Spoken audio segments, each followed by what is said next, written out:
শুভ দুপুর। এই যে খাইতে বসছি, একটু বিরিয়ানি রান্না করছিলাম।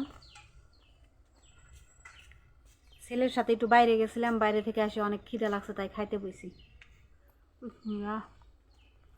বিরিয়ানি খাইতে দাও নাকি? খাবার একটু খিচুড়ি খাইতে দাও আর কয় কি বিরিয়ানি খাইতে? এটা বিরিয়ানি খাবার একটু।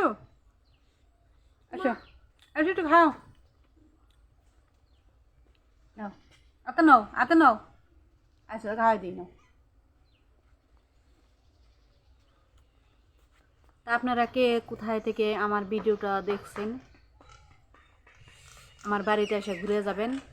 আর সবাইকে গরুর গোশত দিয়ে বিরিয়ানি খাওয়ার দাওয়াত রইল।